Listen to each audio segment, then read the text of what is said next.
Welcome to the Student of the Game podcast, where I sit down with successful entrepreneurs to extract the knowledge you need to increase your income and avoid simple mistakes.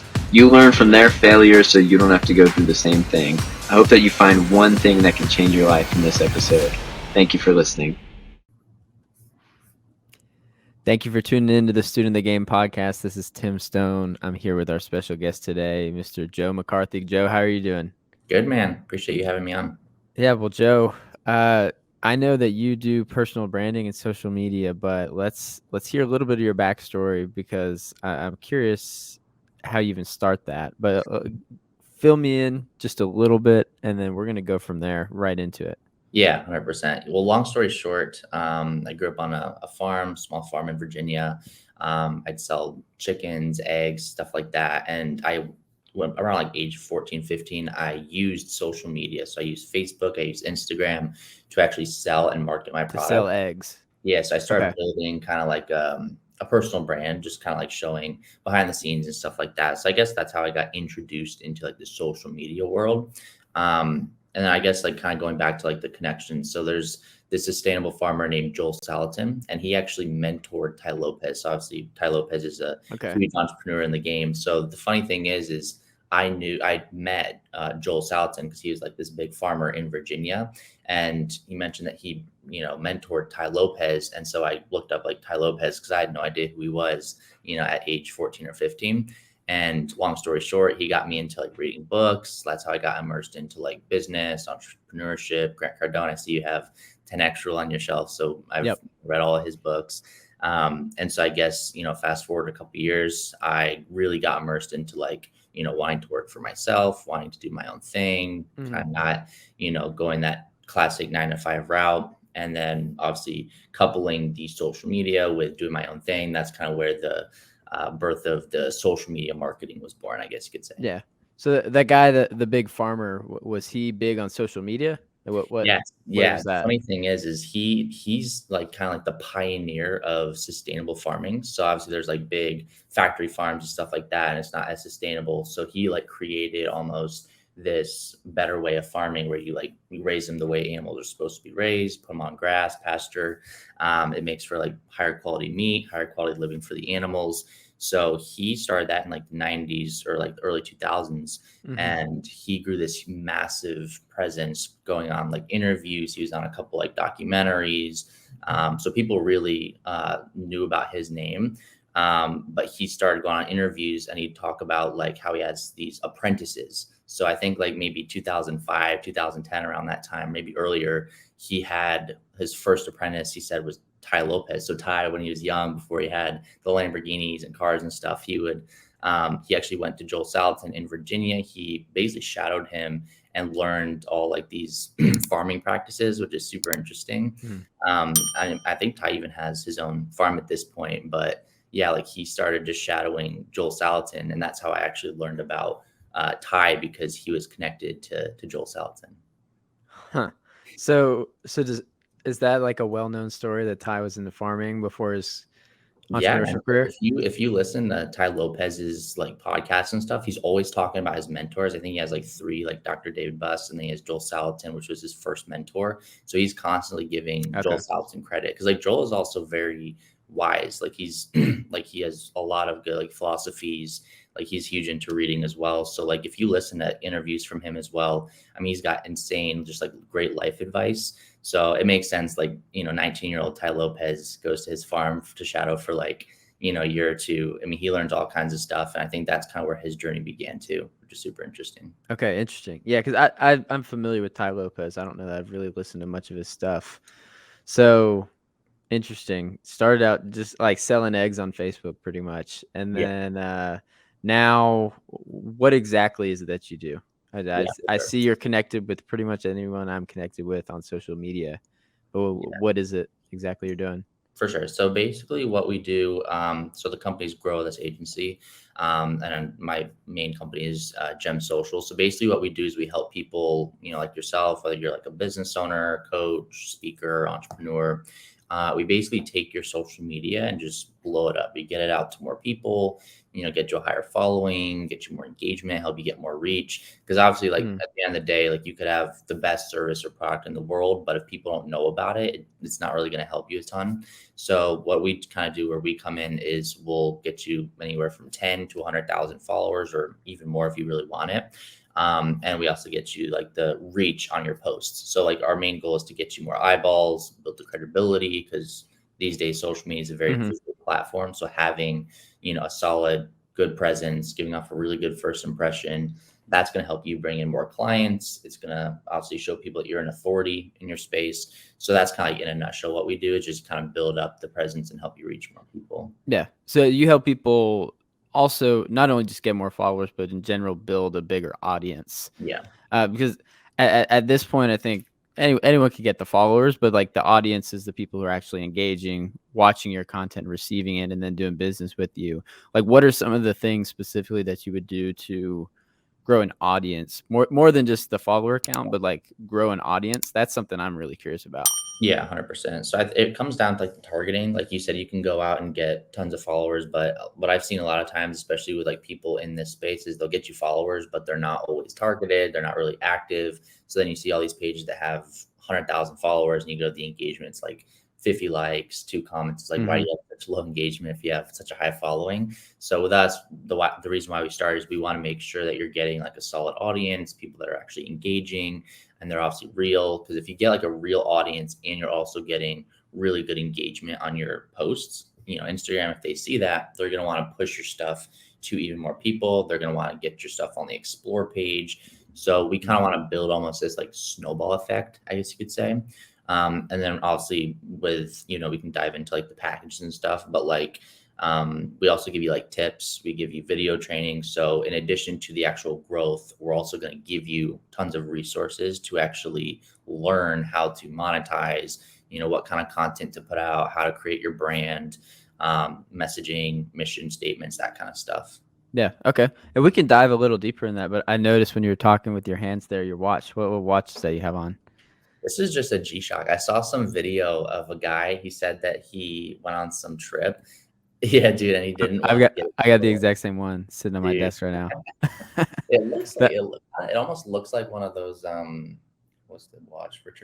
Is it Richard Mill? What's the one that has the It looks like the AP Royal Oak is what it is. So yeah, the Casio, or they call it the Casio because it looks like a Royal exactly, Oak. Yeah, dude. I'm a watch have guy.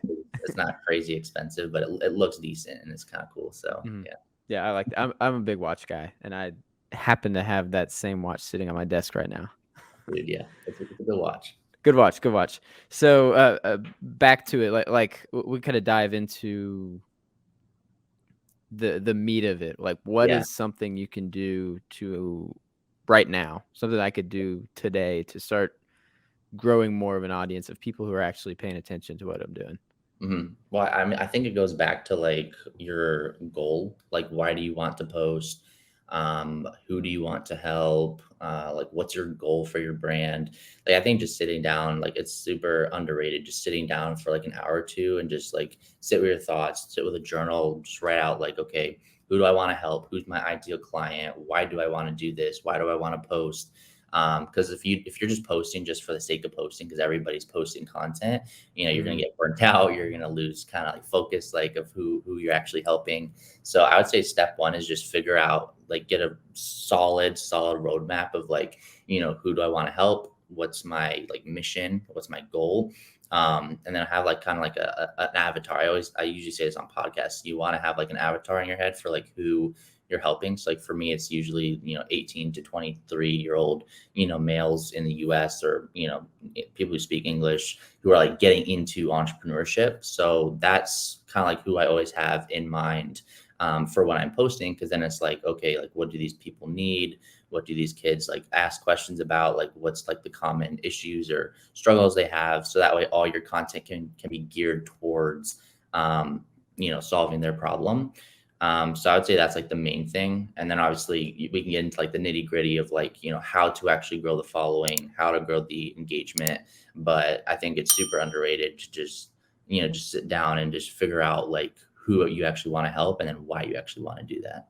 Yeah, it's funny because I had that exact conversation with one of my friends pretty late last night too, because I'm pretty consistent with content and doing more, ramping it up, especially with the podcast.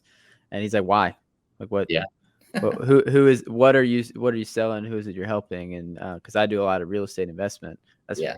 a majority of where I make my money, and then also work with Croft and Frost, a company where we've got a bunch of services, mostly in tax, where we help people save money on tax and also invest in themselves and others. Yeah. But it's like what's the target with the audience? Like, what are you trying to help people get into?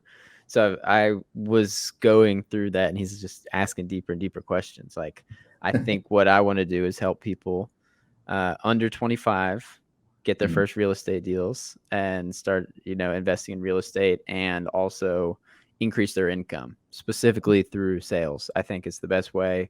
If you're someone like me, the best way to build wealth is to increase your income through gaining sales skills, and then increase your wealth by investing in real estate. And you don't have to have a ton of money to start doing either one of them. Oh yeah. So like that's my thing. So now trying to figure out, well, what's the best way to monetize it where it makes sense and it's actually getting the avatar what they want. But what advice would you give me? While I got you here on a call, Yeah. what advice would you give me, knowing that now that I kind of did a little bit of that homework? And it's always, you never know the right answer to everything. Yeah, and so it's going to evolve too. You never really stick. I mean, and you have to try things to see what works too. Yeah, exactly. I mean, I guess like you could get into like the nitty gritty of like, okay, you should post, 2 reels a week and then make 1/3 of your posts.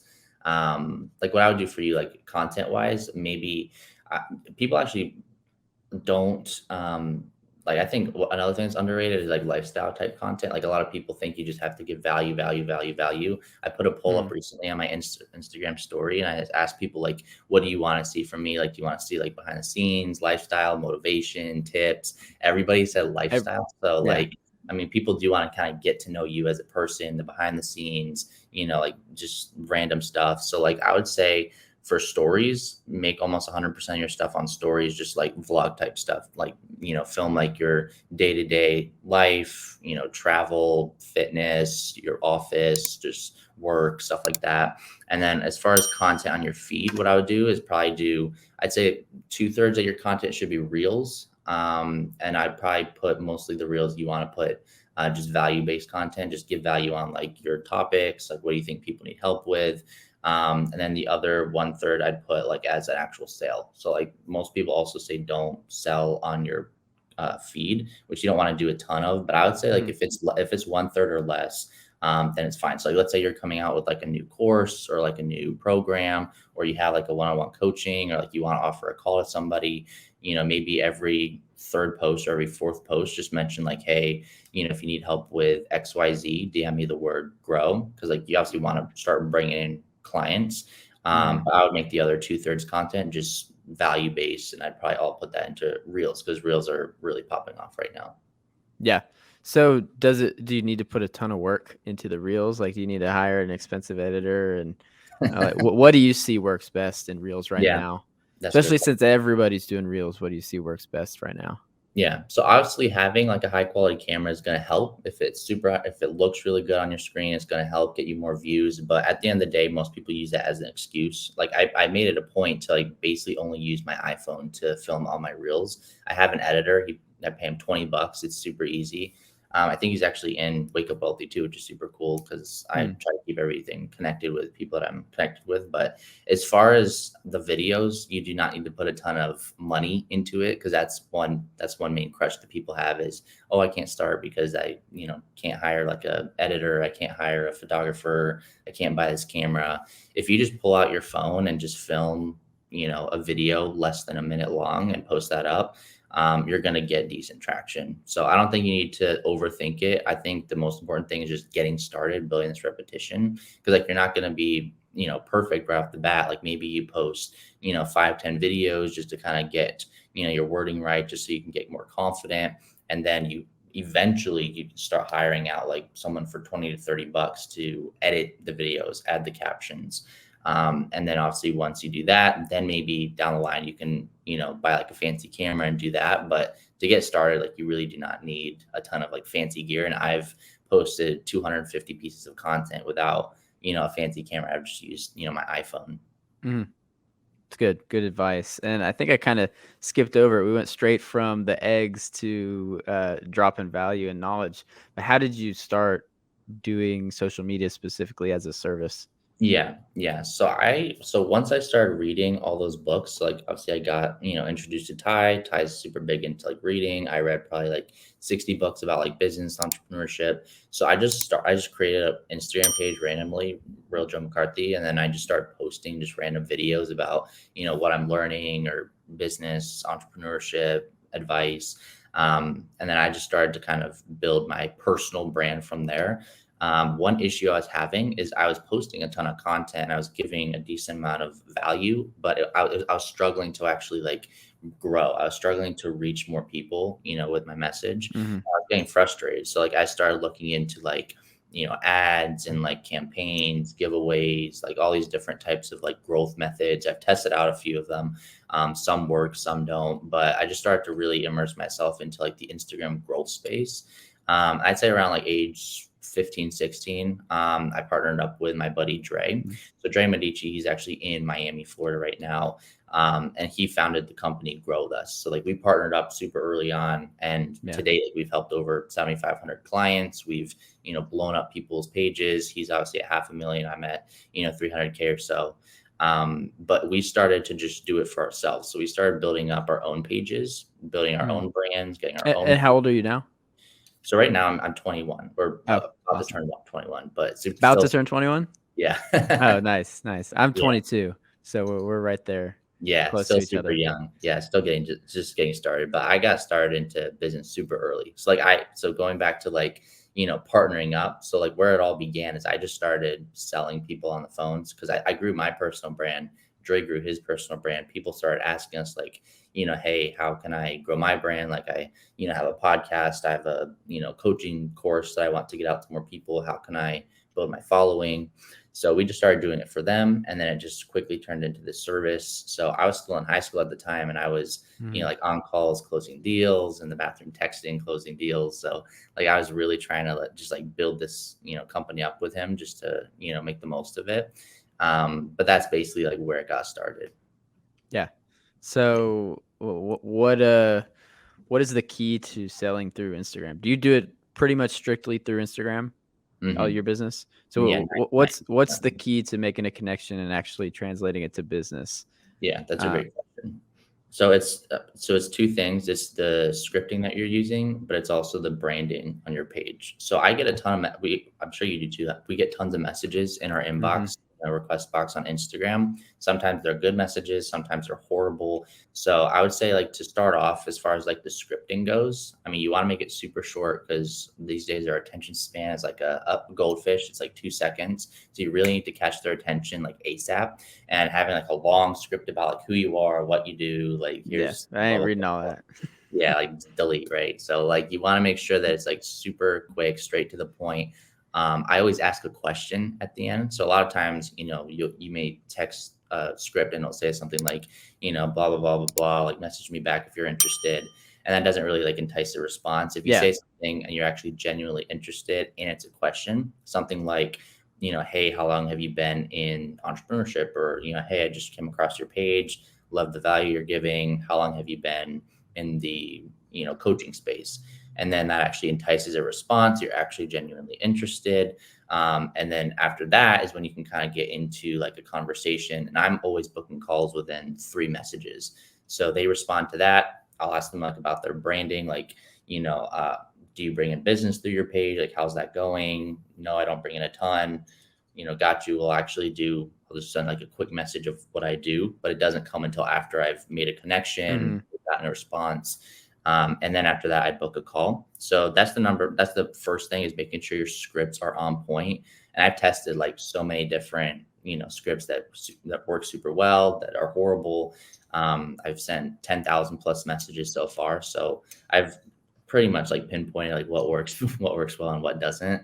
Yeah. But the second thing is the branding. Like you'd be surprised. Like there's people that send really good scripted messages, but I go to their page and they have either a private account or their profile picture sucks. They have 100 followers, Mm, no content. And it's like if they're selling like video editing, or if they're selling like courses, it's like I need to make sure that I can trust you. So if I go to your page, you need to give off a good first impression. It's basically like your new resume. It's like your new business card. mm, So I always tell people, like, before you send out tons of messages, before you start DMing 50 people per day, which is going to take a lot of effort, make sure you put a lot of effort into your branding first, into your first impression first, because what I've seen personally is when I DM people at, 500 followers, very little content, no credibility, I was barely getting responses. I could send 50 DMs a day, which is kind of like Instagram's max right now. And I might get like 2 or 3 responses, right? Versus now at 300,000 followers, good branding, you can go to my page within 2 seconds. You know exactly what I do, how I can help you. I'm getting 20 responses, 30 responses. Like it's more than 50%, which is wild at this point. Cause like, before I'd be lucky to get 5 responses, which is, less than like 10%. So that's the second thing, is making sure that your branding is on point, making sure you have good content, make sure people know exactly what you do if they were to go to your page. And then once you have that set, then you can go DM people and you'll see night and day responses. yeah, that was all very valuable stuff. I get so many DMs, and the ones that get a response are the ones where I feel like a real person typed it and they Yeah. had an actual question. And then we can talk, and then whatever, where the conversation goes from there. And I do Instagram outreach as well. I have a Mhm. team that manages it for me.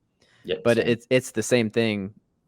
Immediately they're like, who is this? I think it's Grant Cardone has said this, like when you cold call someone, like it's, imagine someone's just standing on your porch. You're like, I don't care who you are, what you do, I just want to know why you're on my porch. Yeah.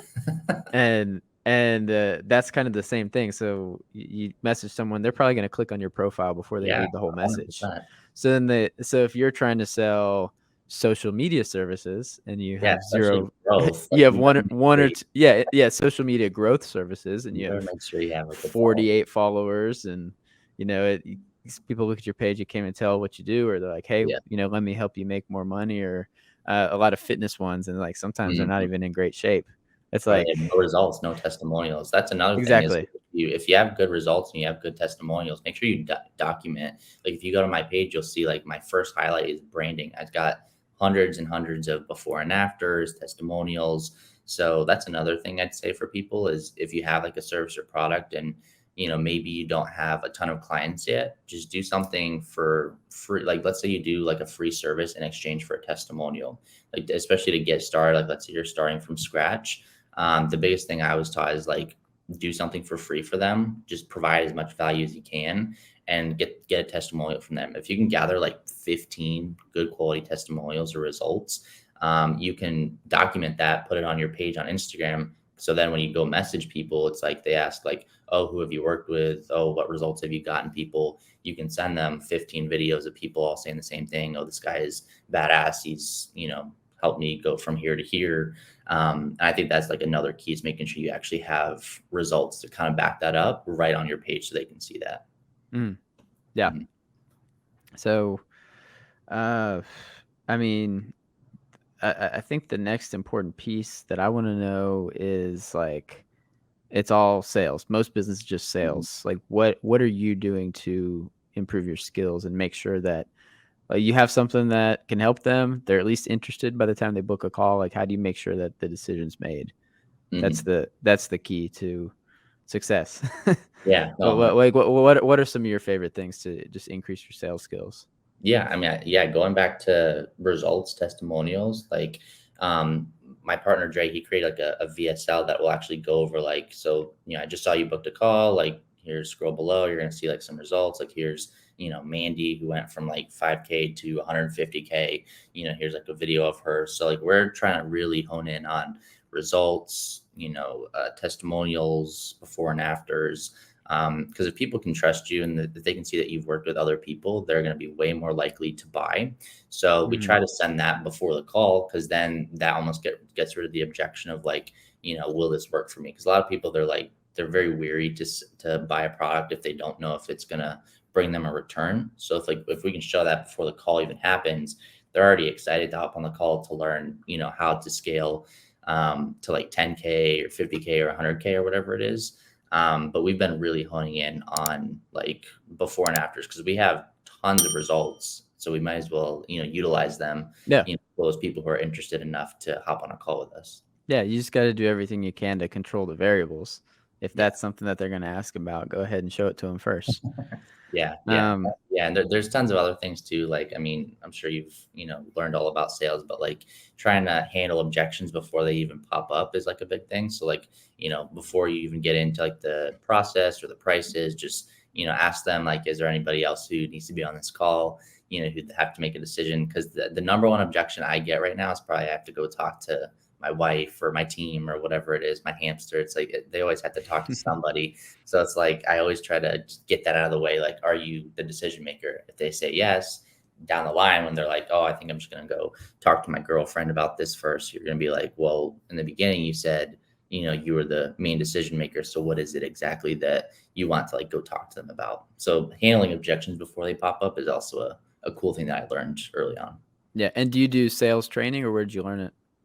I don't I mean, we have a team, so like we have 6 closers right now. So like I try to help them here and there because I'm one of the top guys at the company. But as far as like learning myself, obviously I've invested thousands into like coaching, mentorships. I've, obviously followed Grant Cardone, Jordan Belfort, like all these guys. I've read a ton of books about it. So I've just learned myself. I've just, kind of dove into it early on and repetition, practice, experience. Like I said, I was doing this in high school, so like I've had plenty of sales calls, that went horribly wrong, and I learned from those, and obviously implemented and did things better. So yeah, just repetition, I think, is what made me decent at sales at this point.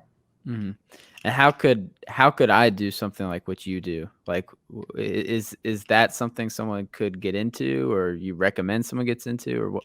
Like, what do you? Sales or social media growth? Yeah, just social media growth. Just like As a client or as selling it? Say I'm a high schooler and I Yeah. hear this, I'm like, oh, I could do that. That makes sense to me. I've had social media my whole life. Yeah. Like what would someone have to do? Yeah, it's a good question. So I wouldn't really recommend trying to like reinvent the wheel and start your own social media growth company. Like we've had people, leave our company here and there. Just like there's like 2 people back in the day, they left because they wanted to like start their own thing, make more money. They were super greedy. They left, and within a couple months, it just completely crashed and burned. They did not do well at all. They begged to come back, and we were like, no, like you kind of like betrayed us. So there's people that will try to start it, and these days it's really hard to figure out. Like Instagram back in like 2017, 18, like when I got started at it, it was way easier, way simpler. Now it's like there's so many different, algorithmic changes. There's so many different things that are shifting. So I wouldn't recommend just starting like to reinvent the wheel. If you're like in high school, I would say get into sales, start closing for people that have established companies, because like, let's say, like with us, for instance, you can become like a closer with us. You can hop on calls, get paid commission. You just send the client directly to us, and then we handle the rest. We handle the back end, we handle the growth, the results. So you don't have to deal with like the nitty gritty, like, customer service type stuff. Like we pretty much handle everything. All you do is hop on a call and close. And then obviously we'll give you like free trainings and calls and stuff to actually learn how to sell the service and handle objections. So I would not recommend just like completely starting from scratch. I don't know if you know Iman Gadzi, but he just put out a couple really good videos about how I think being an entrepreneur is a little bit overrated. It's seen as like sexy, like run your own business, be your own boss, like do your own thing. And to a certain extent it is, but there's also an entrepreneur, which is like you're working with somebody to build up an empire, and you don't have to take on a ton of risk. You don't have to take on all those stresses of like, if this thing collapses, it's all my fault. So like, I'm almost like an entrepreneur type guy. Cause like Dre, he's like I'd say he's like the main guy, cause he originally founded the company. Right. So like, I'm kind of like his right-hand man. But if the company completely collapses, or if there's like a huge chargeback or like a refund, he's usually the one that has to take the hit. Cause at the end of the day, he's the main guy versus if you're an entrepreneur, you can work with the company, have the same goal, but you don't have to take on all that risk. So as a starting out like high schooler, I would say get into like the entrepreneur role, like start just selling for a company, become an asset, and they're going to obviously increase your worth, increase your pay, incrementally. And you don't have to take on a ton of risk, which I think is, pretty smart, especially early on if you're like 16, 17. The entrepreneur role is super underrated, For sure. especially if you just get into sales, you're going to learn everything, at least the Yeah. most important parts about business, generating revenue, making connections, customer service, all of those pieces. But at the end of the day, payroll's not on you, bookkeeping's not on you, operations and fulfillment, most of that stuff's not on you. You can learn about it. You can be observant and learn about the management and the operations and how those things go. But your job is to produce income, and that's honestly Mhm. one of the most profitable roles in most companies because the closers get paid well because they bring in money. So Yeah. I always tell people that, like, if you want to learn about entrepreneurship, like, do some sort of sales for some entrepreneur, work for them, make them money. Yeah, that's how most people. That's how a lot of big entrepreneurs have gotten started. Is just sales, whether it's like a car company. These days I'd say digital marketing is a huge thing. So if you know somebody that does digital marketing, branding, content, growth like us, like that's probably like the easiest thing because you can just literally sit on your phone at home, close deals on calls. It's super fun. It's not easy. I mean, it's simple, right? Like it's simple, like you hop on a call, close deal, get paid. But it's obviously hard as in you're going to get objections. You're going to get, you know, pain in the ass clients here and there. It doesn't happen too often, but overall, like, I mean, you're getting paid more than most doctors if you're good at it and you just sit at home and close deals on the phone, which is super cool. Yeah. Are you getting into investments at all, or what are you doing for personal wealth? Yeah, so that's one thing I need to be better at is like actually so right now what I've been doing is just building myself. So I've invested Mhm. thousands into my coaching, thousands into health, thousands into branding, thousands into my, page. So right now I'm just building myself up. And then obviously I'll take the next day, let's say the next 3 to 5 months. And I want to take that and put it into like real estate. So that's probably where I'd probably ask you like, what do you recommend? Because I have money in like crypto stocks, but not a ton. Yeah. So I think real estate is probably where it's at. That's where most, millionaires are made. So what I'm planning on doing is once I've kind of invested enough into myself, or at least enough where I think, okay, I'll go take this 100, 200 grand and put it into real estate. I think that would probably be like my next step, if that makes sense. Yeah, that makes sense because you want to increase your income and work on your skills and Yeah. your network and the opportunities you're in to increase your income. So say you take that 100K and completely lose all of it. You're not screwed. It's not your life savings. You're just going to go Yeah. make another 100 grand. And Exactly. that will also make you a better investor Yeah.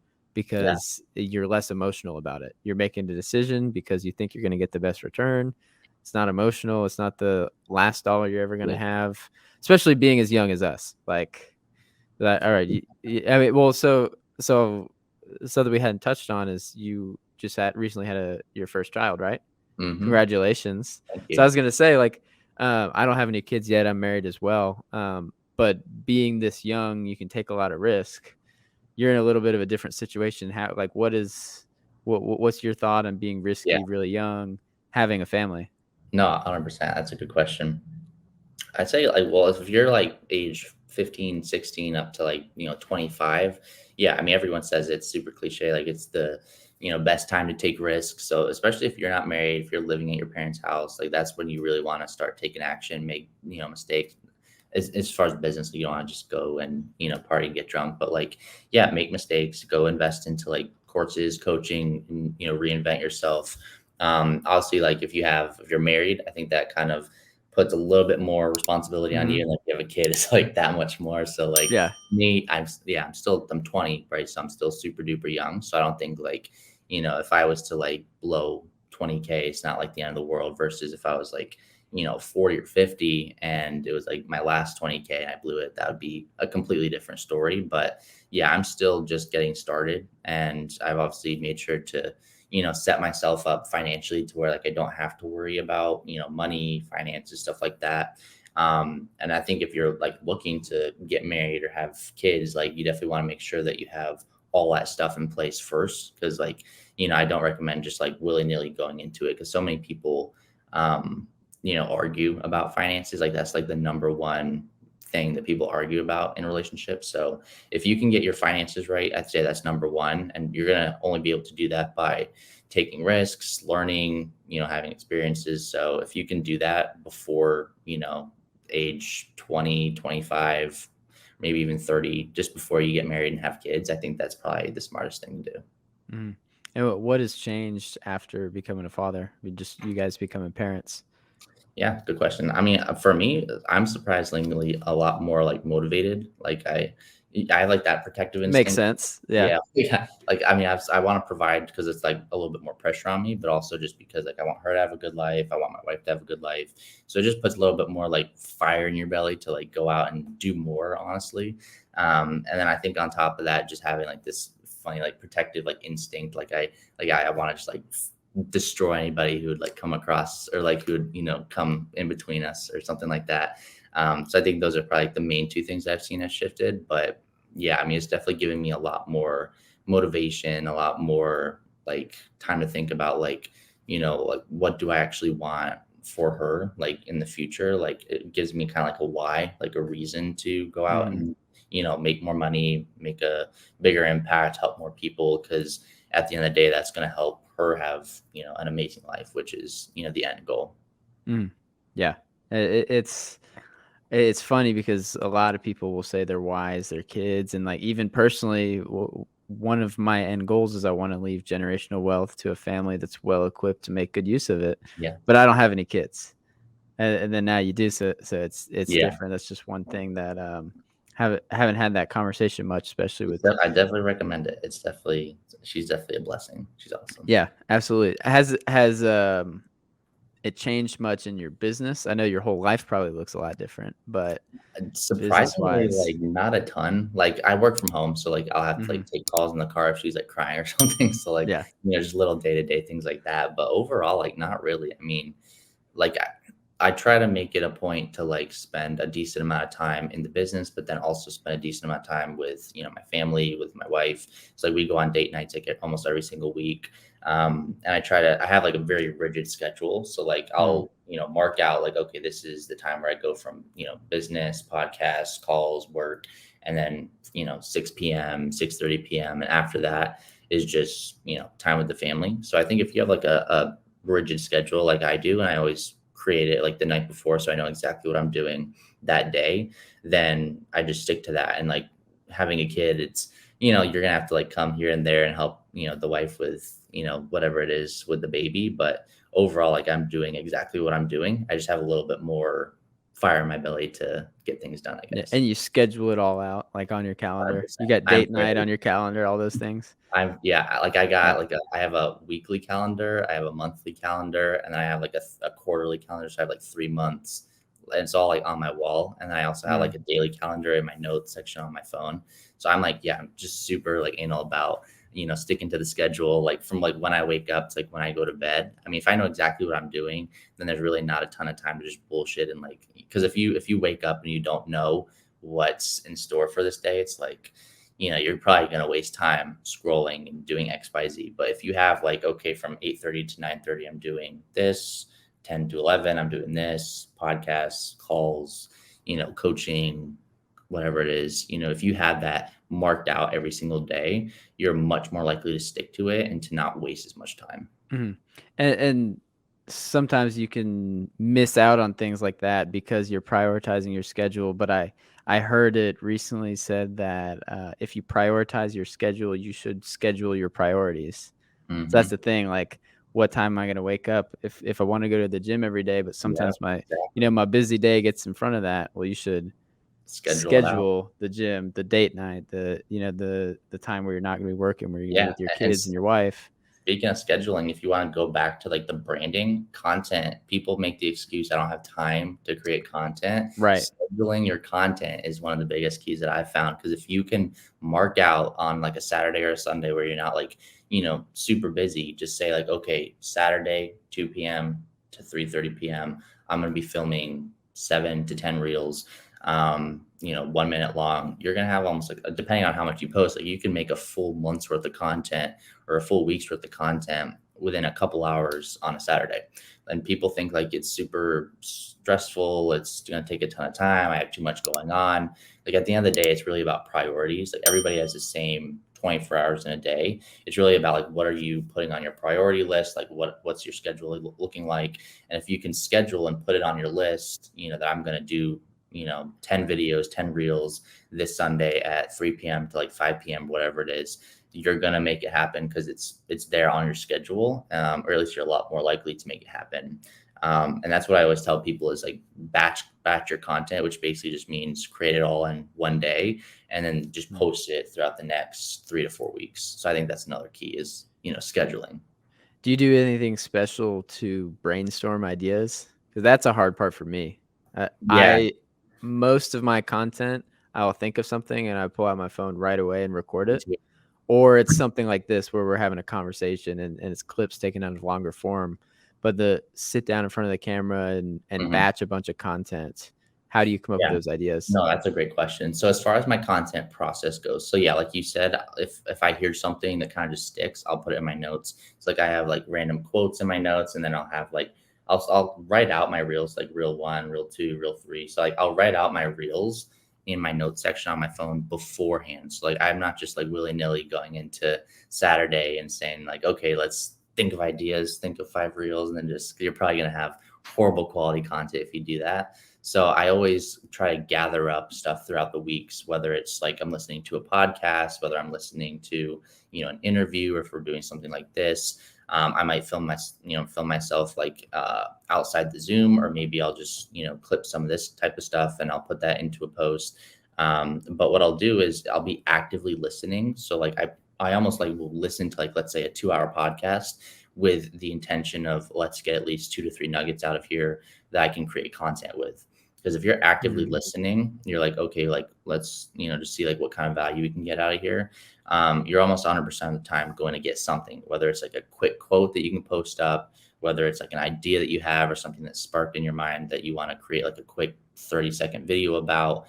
That's usually what I do. And I'll usually throughout the week gather at least 7 like rough scripts of like my reels. Like I might put in like a topic like, motivation versus discipline reel. And then on Saturday, I'll see that and I'll say, oh, okay, I remember this was in like that David Goggins podcast. Like, let me just write out a quick script. So I'll write the script. I don't read the script as I'm filming because it gets kind of confusing. So I'll read it once just so I get the gist of like what format or what, layout I'm going to do for that video. But then I'll put my phone down, film it once or twice. And then that's basically how I do it. So I just actively listen throughout the week for things. And then as soon as I hear something, I'll just put it in my notes section. And then on Saturday or Sunday, I'll just look at it and then write the script, and then I'll just film it. Okay. So you gather all the notes and then do it all in one day. I kind of do it backwards. It's like when I think of something, I'm filming content daily, which really? Yeah, which I don't know if that's the way to do it. Maybe you should do something every day, but probably a lot of these ideas, I'll say, oh, I did a video today. I'm not going to do a video twice in the same outfit or whatever, whatever stupid thing I come up with. And then that idea just gets lost because I didn't film it right away. Yeah. So that's a good tip. If you get an idea, like definitely put it in your notes. Like it might, people are different, right? So what works for me might not work for you, but I mean, if it works for you where like you film it, like let's say you get a great idea and you just want to pull out your phone and film it. Like Sean Whalen does that all the time. Like he'll just have an idea in his car and he'll pull out his phone, just have like a 20-second, 30-second rant, and he'll post it and it goes viral. So maybe that works, but maybe you're not in the location where you can just pull out your phone and start yelling at the camera, right? So that's why I always put it in my notes, because even if I just get like an idea, if I just put like a quick like almost like a summary of what I want that video to be, like I mentioned, like motivation versus discipline, David Goggins interview, then on Saturday I'm gonna remember exactly what like thing I wanted to say, and I'll just write something out for that topic. And that's what I've seen works for me. But like I said, it might not work for you, but for me personally, like that's made it so much less stressful, where I can just, get ideas throughout the week, listen to some podcasts, and then just film it all in one day. And I might change my shirt once or twice, but most people don't really notice if you have. I think most of my videos probably have me in a black shirt if you go check it out. Yeah, I'm wearing this exact quarter zip in 90% of my Instagram feed. Yeah, I think Alex Ramosi, I mean, I'm sure you know him, but he does. I don't know how much content he does, but he's filming probably like 30 to 50 pieces of content like every other day. And I mean, he'll sit down, he'll wear the same. I think he said he changes 2 to 3 times during the set. Wear a white tank top. He'll put a flannel on. Yeah, dude, he goes crazy with the content. It's wild. And look at where it's at now. And now he's about to tell us all the story. His book, the $100 million Leads book, should be coming out. That's coming out, I think, August 19th, which is my birthday. So awesome. For that. Yeah, good birthday. And I actually, funny story, I went back and decided I need to read $100 million offers again. And I couldn't find my copy. I think I gave it to someone. So I went and downloaded it on Kindle on an iPad, and I was reading it. And then in the thing he's talking about on his website, he's got all these free courses, free content, everything. So I click on the link in the Kindle book, and he's talking about the $100 million leads. Fill out this form. You'll be one of the first people to know about it. And then the next day they announced it. So I just randomly decided I was going to read the book again, and then signed up for it, which I never do. I never sign up for anybody's email list. And then the next day he announced that the book was coming out all over Instagram, everything. I thought that was a funny coincidence, but I'm super excited for that book. I signed up for it too. I'm getting all his emails now, which is funny. I'm like, I always know, like, once you sign up for something, you're going to be on their email list, get emails like every single day. But Alex, the book is going to be about exactly that. About how we all ended up on his list, and he's going to teach us how to get other people to do that. I'm not mad about it. I mean, I'm not mad about it. I can get a ton more leads. I'm down. Absolutely. So what's kind of next moving forward? Before that question, Instagram Threads. What are your thoughts now that we're a couple weeks into it? I think it's cool. I mean, it's basically just like a spinoff of Twitter, so it's nothing really crazy new. I mean, I think it was a little overrated. Like when it first came out, I've noticed that the engagement's going down a ton already. So like 95% decrease. I'm curious to see like where this kind of takes, or where it kind of goes like in the next like 5 to 7 months. I think it's probably going to be very similar to Twitter, though. I think what is cool is that your Instagram following is like almost like directly connected to Threads. So like most of the people on Instagram, filtered to my Threads account. So like with Twitter, like I only have maybe 190 followers or something. Like I was terrible at growing Twitter. I'm super new to it. I think I have 63 followers on Twitter. Yeah. So Twitter is like horrible for growth for me personally. So like Threads was kind of like almost like a spin-off of Twitter, but it's like connected with Instagram. So like my audience could just like directly go to it. So like I'm, able to reach a lot more people using Threads versus Twitter. But I mean, if they actually come out with like a DM option to like DM on Threads, I think that would be super interesting, which I think they're doing. But if they come out with like, where you can DM on Threads, I think that's going to be a whole other lead gen source, which I think is going to be super interesting. Yeah. I think what's going to change the game, and they're probably going to do it, is when it's integrated in the same app. Yeah, that's what I was wondering. That is going to change it. That's going to make people use it, because it was fun. Downloaded it. I downloaded it, and all of my Instagram people were there.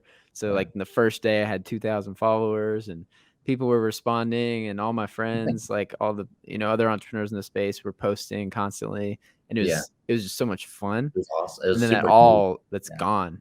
All of it's gone. 100% of it. Yeah, the excitement wore off pretty fast. Yeah, like I'll post them 5 times and get 0 likes. I have 5 likes. Yeah, it's horrible. Yeah, like it's nothing like it was at first.